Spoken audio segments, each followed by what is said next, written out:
Hello, my name is Madison, and I'm 34 years old. When I was growing up, my biggest dream was to be a journalist or work with magazines. I loved writing and was good at keeping up with trends. So it wasn't surprising that I decided to study journalism and media in college. After I graduated, I worked for several companies, but none of them were the big famous ones. I didn't mind because I was doing what I had always dreamed of. Eventually, I got a job at a pretty big company and felt like I had finally made it. A few years after I graduated college, when I was about 28, I met my husband, Scott. Scott's family was pretty wealthy and had their own business. I'm mentioning this because his mother, Trisha, always disliked me and insulted me. She thought I wasn't good enough for him and that I shouldn't have married him.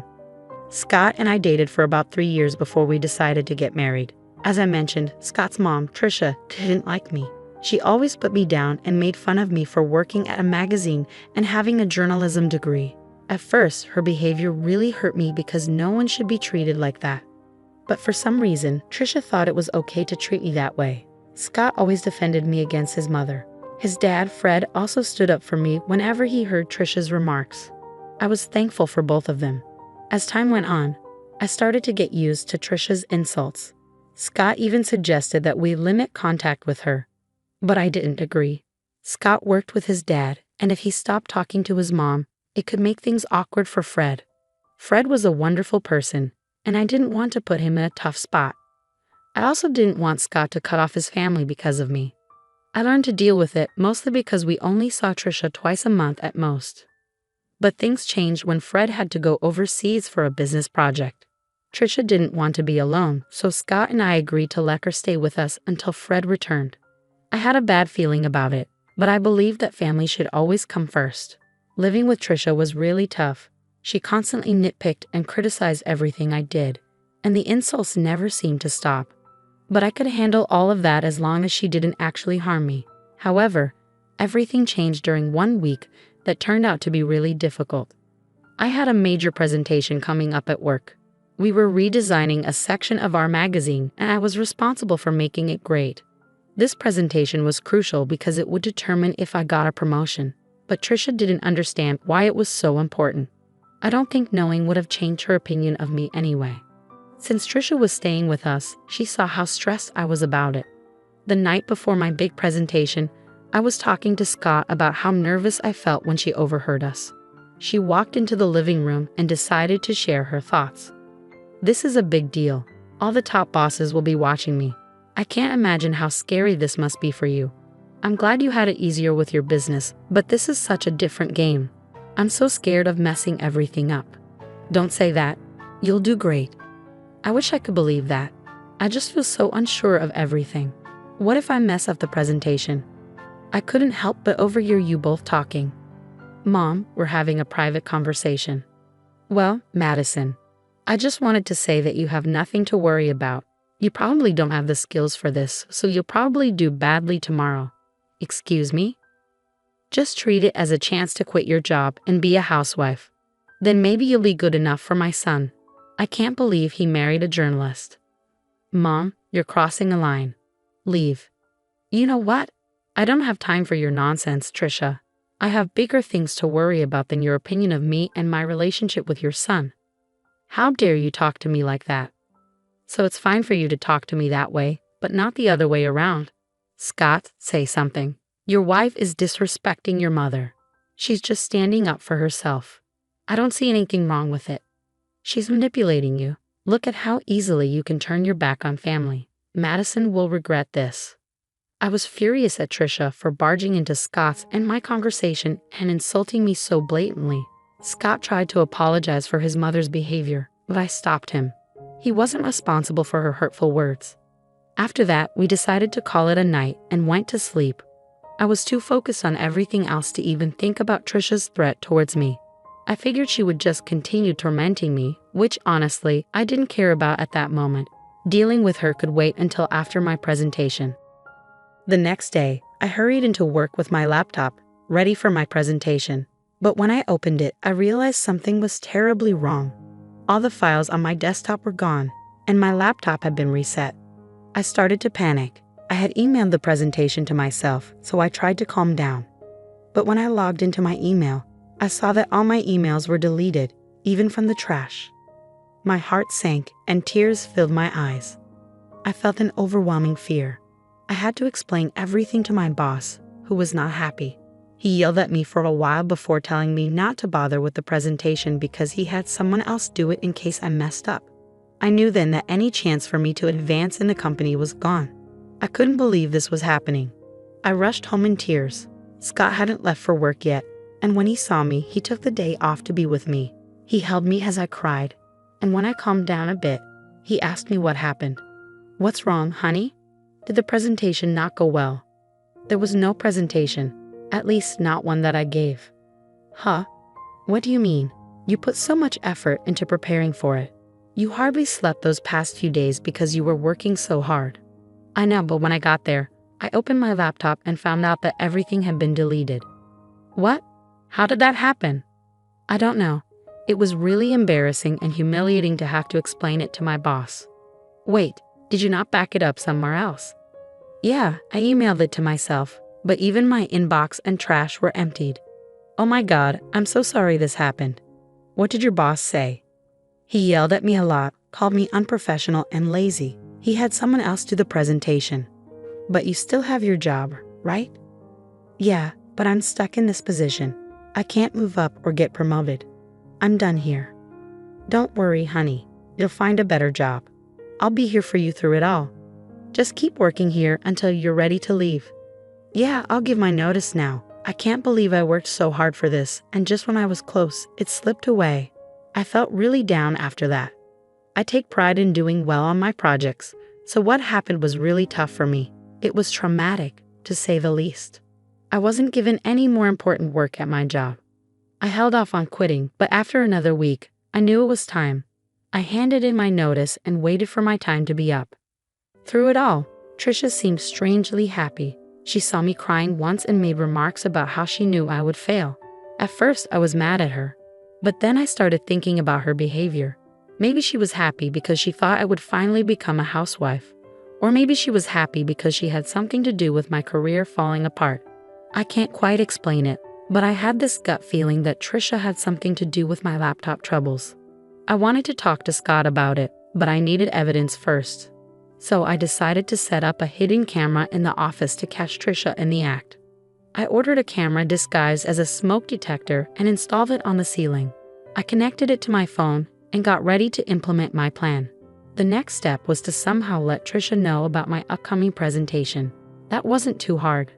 I just paced around the office looking worried. Scott was still at work, unaware of what I was doing. Trisha noticed my anxious behavior and asked what was going on. What's wrong? Are you stressed about another project? I need to tell someone. Since you asked, I've been given another chance to present my work, and it could lead to a raise. Oh, really? Yeah, and I'm really nervous because this is my last chance to get things right, and I have to do it well. Why aren't you telling Scott? Is it because you're embarrassed about your job? No, it's because I don't want to disappoint him again. Just keep it between us, okay? I'm not promising anything, but it'll be interesting to see what happens tomorrow. Why do you always want me to fail? I just think you'd be better off as a housewife. It's less embarrassing than what you're doing now. I don't have time for this, and I don't care what you think. Please leave me alone so I can practice my presentation before Scott gets home. Trisha left, but not before giving my laptop a look and smirking at me. I had a feeling something was up. I stayed in the office a little longer, only leaving when Scott came home. Trisha didn't mention my presentation, but she kept smirking at me during dinner. After we went to bed, I checked the footage from the hidden camera on my phone, keeping an eye out for any movement. Scott and I watched a few episodes of our favorite TV series as usual. There wasn't any action until midnight when Trisha entered the office. I quickly showed Scott what was happening on my phone. He seemed puzzled at first, but then he saw Trisha messing with my laptop until it shut off and restarted. Scott looked at me shocked. I explained what I had done, and he was furious with Trisha. Trisha was still in the office, snooping through my files. Scott got up and stormed into the office. He flung the door open, and Trisha looked startled when she saw him. Scott tried to stay calm and asked her what she was doing. What are you doing in here, Mom? Oh, nothing. Really? Then why is Madison's laptop still open? Are you accusing me of going through her stuff? I think you did more than that, Mom. Firstly, I came in here because I thought this room needed tidying up. And secondly, you know your wife isn't forgetful. She wouldn't leave her laptop open. You wanted to clean the office at midnight, and don't talk about Madison like that. Don't talk to me like that. I'm still your mother. Yeah, my mother who loves to hurt and sabotage my wife. What are you saying? We caught you on camera resetting Madison's laptop. You were spying on me? No, we just wanted to make sure that what happened to Madison wouldn't happen again. That's disgusting. How could you film me without my consent? I didn't put cameras in your room. I put one in my office, and you went in there without my permission. And even if it was wrong, it's nothing compared to what you did to Madison. I want you out of our house tomorrow. But I'll be all alone, Trisha protested. I don't care. I don't want to talk to you. The next morning, Trisha tried to delay things by helping with breakfast and washing dishes, but Scott wasn't having it. As soon as she finished, Scott came down with her bags and told her he'd packed for her and ordered her an Uber. Trisha pleaded with him to let her stay, even crying, which was unusual for her as she usually made others cry. Scott ignored her and went to our room. Trisha turned to me and started yelling, blaming me for setting her up. I told her if anyone should be yelling, it's me. She's lucky I haven't shared the footage with her friends and family. If they knew what she did to me, she'd lose them all. That shut her up pretty quickly. After Trisha left, I felt a weight lifted off my shoulders. Though I was still upset about my job situation, I knew I could bounce back and do even better. Scott was my biggest support throughout everything. Once my notice period ended, I took some time off to rest and figure out my next steps. Over the next few months, I took courses in different areas of my field. I knew if I focused on a specific niche and found the right job, I could achieve a lot more. I didn't want to expose Trisha, but after years of her putting me down, I wanted to show her what I was capable of. I wanted to reach heights even she hadn't seen. With Scott's help, I got recommendations in various places. Being wealthy also meant having many connections, which was a huge advantage. With my experience and Scott's support, I landed the role of chief editor at a major magazine known worldwide. The work was tough, but it was worth it. Somewhere along the journey to becoming chief editor, I forgot about my desire to show Trisha what I was capable of. In fact, we hadn't had any contact with her during those months. I knew Scott still spoke with his father because they worked together, but Scott hadn't heard much from or about his mother. His father, Fred, said she was upset with us about something but wouldn't say what. At least Trisha took my warning seriously, but I knew I'd have to see her eventually, and it turned out my company was throwing a huge party with lots of big names invited, including Trisha and Fred. Scott and I dressed our best because, for the first time, we were both important figures. When we arrived, Trisha and Fred spotted us and waved us over. We greeted them, and Trisha gave me a once-over before smirking. Look at you trying to fit in, she sneered. Trisha, ignore her, Madison. You look lovely, as always, Fred said kindly. Thanks, Fred. How have you been? Yeah, how's unemployment treating you? Trisha interjected. Wait, you're unemployed? Fred asked, surprised. Oh yeah, she messed up at her job, and they let her go. I've always said she's not good enough for our son. Look at her, she can't even keep a job, Trisha mocked. That's enough, Mom, Scott said sternly. Stop siding with her. It's bad enough having to see her everywhere. We wouldn't have to if you just left her like I said, Trisha insisted. Okay, that's enough. Either you stop talking or I'm leaving, Scott warned. But Madison, sweetie, if you need a job, let me know. It would be great to work with you, Fred offered sincerely. That's really kind of you, Fred, but I can't accept the offer, I replied. Of course not. I told you she's lazy and incompetent, Trisha muttered. Just then, my name was called, and people started cheering. I looked towards the small stage, and the CEO was there, waving and motioning for me to come up. I turned to Fred and Trisha, excusing myself. Fred looked amused, but Trisha seemed confused and angry. The CEO gave a speech, praising my work in the company and my ability to innovate and bring new ideas to the magazine. The audience cheered loudly, asking for a speech. I thanked Scott for his support and all my colleagues who helped make the magazine what it is. I ended by thanking the one person who doubted me because their negativity pushed me to be better. As I walked off the stage, Everyone stopped me to congratulate me and ask about the unnamed critic, but I kept that to myself. I made my way over to the table where Fred, Trisha, and Scott were seated. Scott hugged me tightly, congratulating me, and Fred stood up to hug me too. Trisha glared at me. "Oh, Madison, this is amazing. I can see why you wouldn't want to work with us," Fred said. "Thanks, Fred.